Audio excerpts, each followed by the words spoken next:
In this PowerPoint presentation from the Delhi Law Academy, we shall study the very important topic of appointment of judges to the Supreme Court. Our study of this topic shall be in three parts.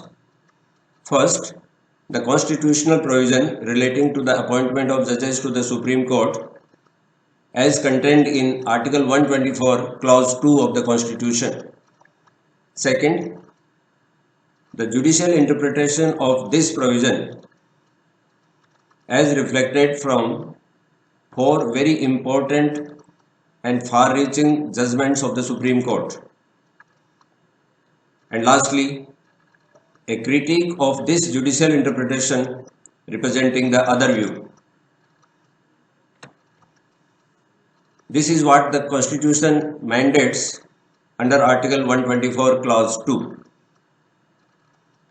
A judge of the Supreme Court shall be appointed by the President after consultation with such Supreme Court judges and High Court judges as the President deems necessary.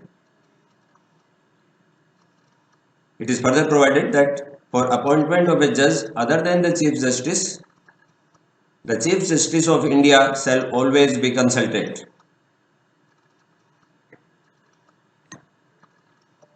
This provision hardly needs any interpretation. Is there any ambiguity here? No. The words used in this provision are plain and simple, hardly capable of two meanings. The President is the appointing authority.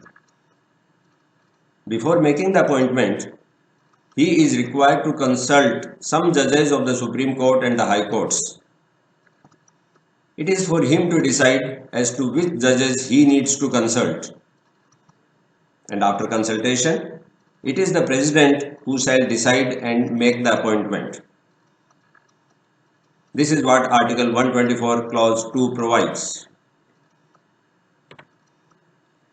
The Supreme Court also interpreted this provision this same way till the year 1993. This view is best illustrated in the judgment of the Supreme Court in the case of S.P. Gupta versus President of India, delivered on 30th of December 1981. This judgment is also known as the judgment in the first judge's case.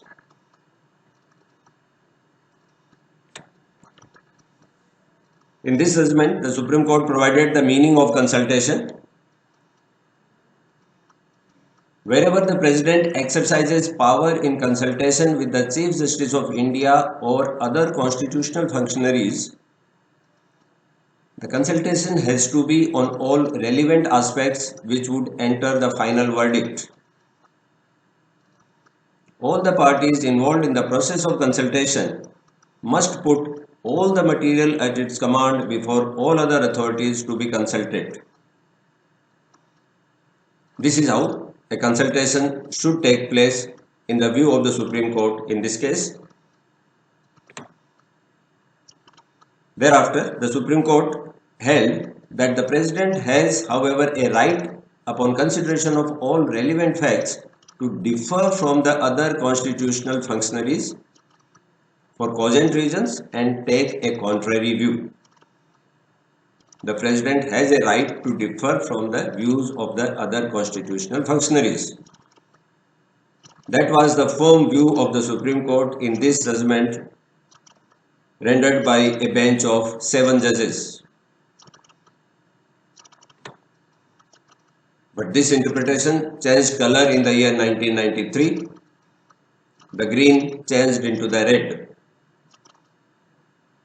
Let's see how. In the judgment delivered by the Supreme Court on 6th of October 1993,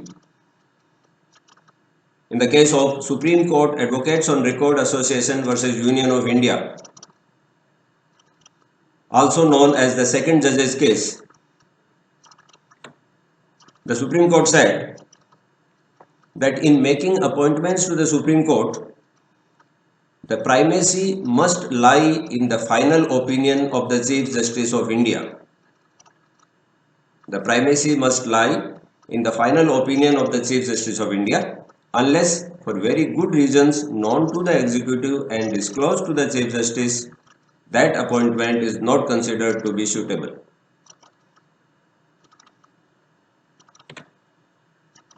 It was further said that the opinion of the Chief Justice of India did not mean the individual opinion of the Chief Justice. It meant his opinion formed collectively, that is to say, after taking into account the views of his senior colleagues who are required to be consulted by him for the formation of his opinion.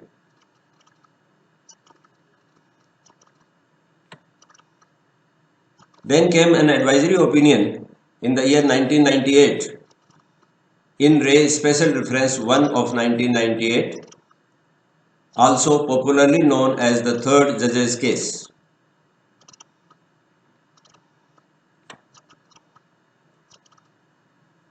The Supreme Court was of the opinion that the opinion of the Chief Justice of India, which has primacy in the matter of recommendations for appointment to the Supreme Court, has to be formed in consultation with the Collegium of Judges.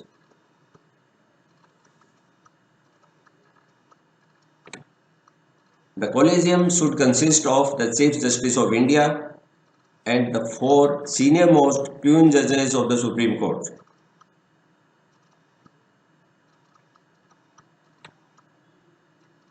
In making a decision, the Collegium takes into account the views that are elicited by the Chief Justice of India from the senior-most judge of the Supreme Court, who comes from the same High Court as the person proposed to be recommended.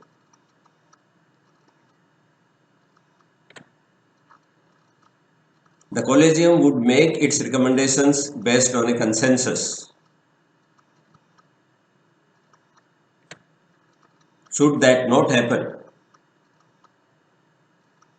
no one can be appointed to the Supreme Court unless his appointment is in conformity with the opinion of the Chief Justice of India.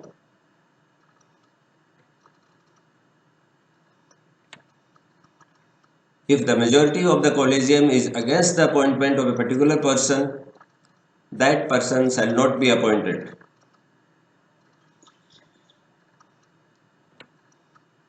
If even 2 judges express strong views for good reasons that are adverse to the appointment of a particular person, the Chief Justice of India would not press for such appointment. And it was lastly said in this advisory opinion that where there is outstanding merit, the possessor thereof deserves to be appointed regardless of the fact that he may not stand high in the All India seniority list or in his own High Court. This is the judicial interpretation of a very plain and simple provision contained in Article 124, Clause 2 of the Constitution.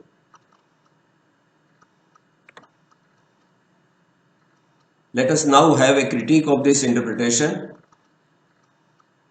We start with a relook at the constitutional provision. This is the provision as contained in 124 Clause 2.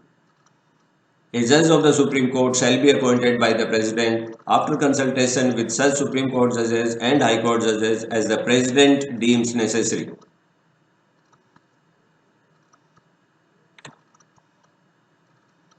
The Constitution says in Article 124(2), the Constitution says the President shall decide which judges of the Supreme Court and High Courts are to be consulted in each case of appointment to the Supreme Court. As per the plain provision of Article 124 Clause 2, the President is required to consult certain judges.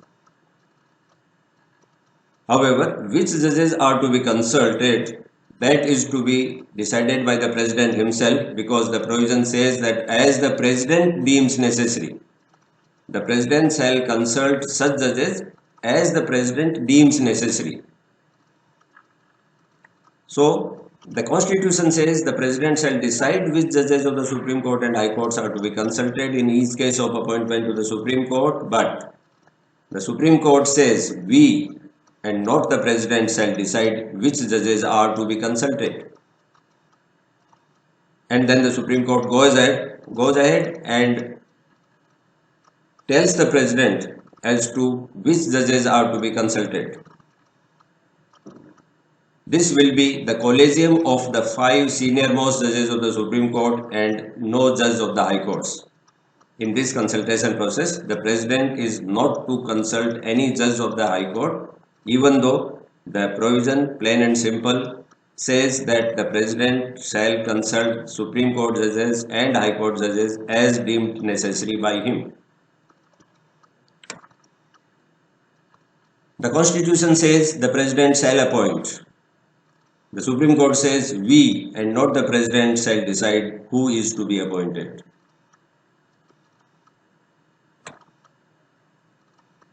The Constitution vested the power to appoint in the President. The Supreme Court rendered the President a rubber stamp. These persons who were to be consulted now became superior even to the appointing authority.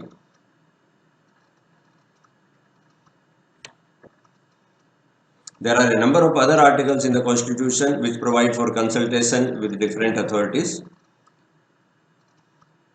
As an illustration, we can take the case of Article 217, which provides for consultation with the Chief Justice of the High Court, the Chief Justice of India, and the Governor of the state while making appointment of a judge of the High Court.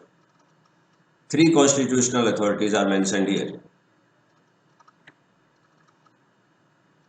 Here, 3 different constitutional authorities are to be consulted: Chief Justice of the High Court, Chief Justice of India, and the Governor. And from a plain reading of the provision as contained in Article 217, they are all equal participants in the consultation process. And who will consult them? The President. In the consultation process, they are all equal participants. The Supreme Court, however, has an altogether different view. The court says that they are not equal participants, far from it.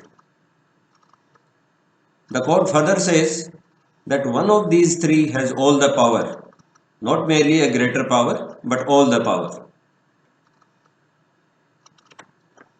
Now let's have a look at another view on the appointment of judges. A judge appointed by the executive is indirectly appointed by the people of India. Let's see how. The executive is controlled by and is responsible to the legislature in our parliamentary system of governance. The President is aided and advised by the Council of Ministers.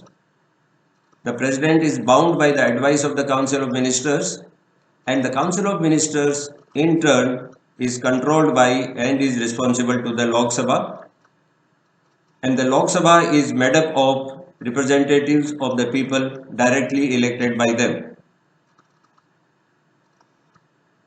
So we can say that the executive, which is headed by the President, is controlled by and is responsible to the legislature, and the legislature represents the will of the people, and in this way the executive is responsible to the people.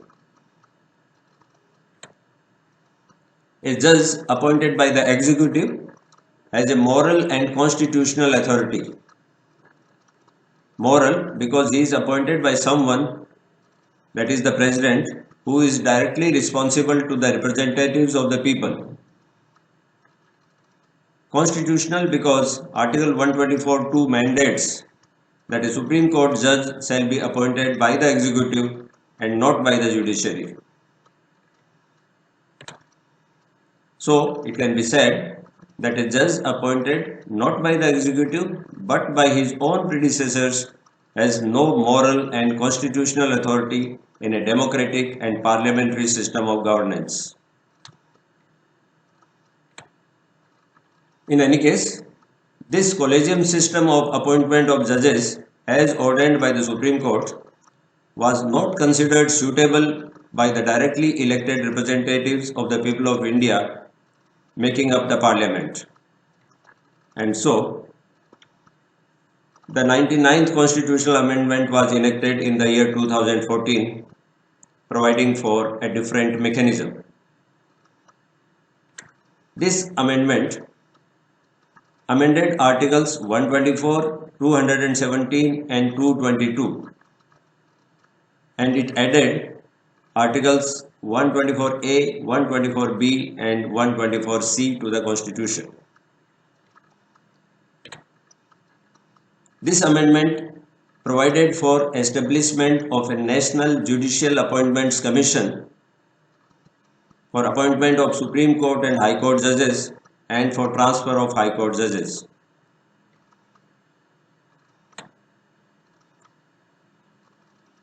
Article 124(2) after the 99th Amendment reads as under: a judge of the Supreme Court shall be appointed by the President on recommendation of the National Judicial Appointments Commission. Here the term used is recommendation, not consultation.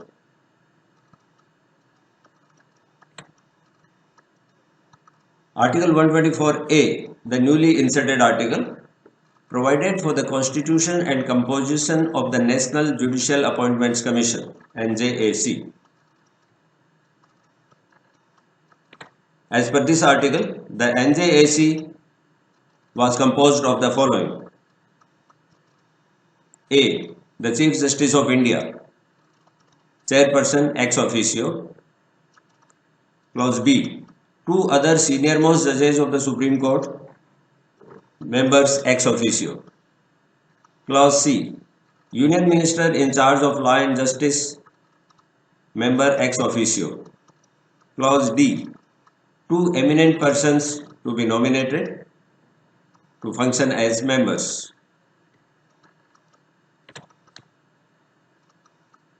In the celebrated case of Supreme Court Advocates on Record Association versus Union of India, decided on 16th October 2015, the Supreme Court considered this amendment and came to this conclusion. Clauses A and B of Article 124A do not provide an adequate representation to the judicial component in the NJAC. According to the Supreme Court, these two clauses of Article 124A do not provide an adequate representation to the judiciary. The court further said that clauses A and B are insufficient to preserve the primacy of the judiciary in the matter of selection and appointment of judges to the higher judiciary, and the same are accordingly violative of the principle of independence of the judiciary. Clauses A and B of Article 124A provided that the Chief Justice of India shall be the chairperson of this commission and two other senior-most judges of the Supreme Court will be members ex officio. Thus, out of 6 members, 3 will represent the judiciary. Yet, the Supreme Court came to the conclusion that this representation to the judiciary was insufficient, not adequate, and therefore it was insufficient to preserve the primacy of the judiciary in the matter of selection and appointment of judges, and these clauses are therefore violative of the principle of independence of judiciary. Further, Clause C of Article 124A is ultra-vires the Constitution because of the inclusion of the Union Minister in charge of law and justice as an ex officio member of the NJAC. Inclusion of the Union Minister in charge of law and justice as a member is unconstitutional. Why? Because it impinges upon the principle of independence of the judiciary and separation of powers, meaning thereby that the executive should have absolutely no say in the matter of appointment of judges. Clause D, which provides for inclusion of two eminent persons as members of the NJAC, is also ultra vires the Constitution, and this is so for a variety of reasons. This clause is also therefore violative of the basic structure of the Constitution. The court thereafter held that in the view of the matter, all the clauses A to D of Article 124A are liable to be set aside. And thereafter, the court actually struck down all these clauses. It further said that in view of the striking down of Article 124A, the entire 99th Amendment Act 2014 is liable to be set aside.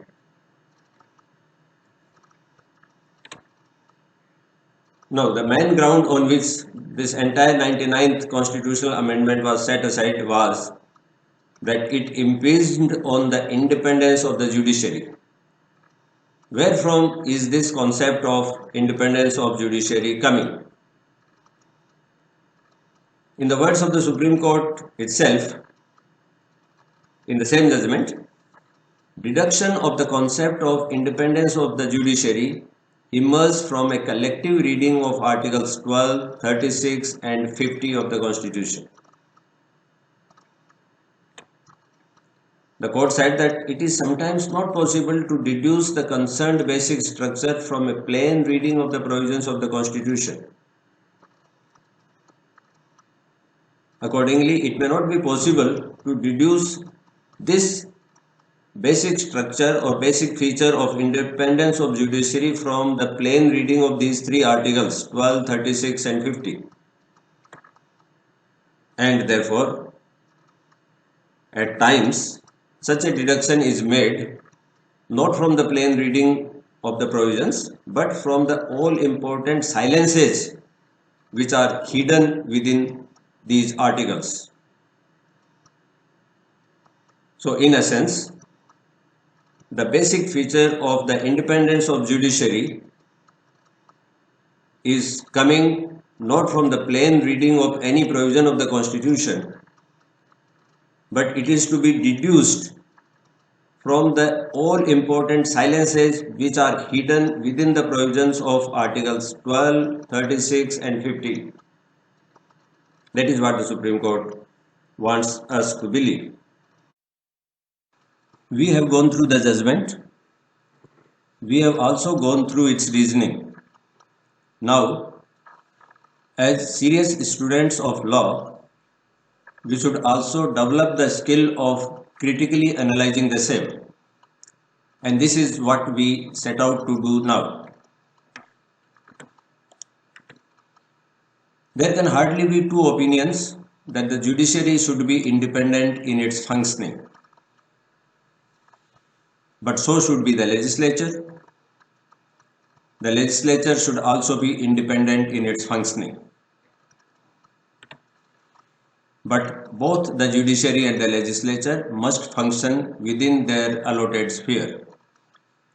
Both must abide by the system of checks and balances devised for them. None can overshadow the other. Just as the judiciary keeps a check on the legislature by judicial scrutiny of ordinary laws made by the legislature, so also the legislature keeps a check on the judiciary through its powers of appointments and removal of judges. The Constitution was given to the people of India by themselves, not by the judges. The will of the people then in 1949 was reflected in the Constituent Assembly. The will of the people now is reflected in the Parliament and the state assemblies. Members of the Lok Sabha and members of the state legislative assemblies are elected by the people of India directly. These members represent the will of the people of India. These members deliberated and voted to provide for a National Judicial Appointments Commission for appointment of Supreme Court judges, The whole of this long and arduous exercise was quickly and unceremoniously thrown out by a group of 4 Supreme Court judges appointed by the judiciary itself. They were not appointed by the people. Rather, very strangely, they were appointed by their own predecessors. An amendment lawfully made by the Parliament and ratified by the state assemblies reflects the will of the people. Can this will be nullified by a handful of judges? If the will of the people can be so nullified, then both the letter and the spirit of the Constitution stands violated. And this is the other view. And all this in the name of the independence of judiciary? What about the will of the people of India? Does it have no value in their own sovereign democratic country?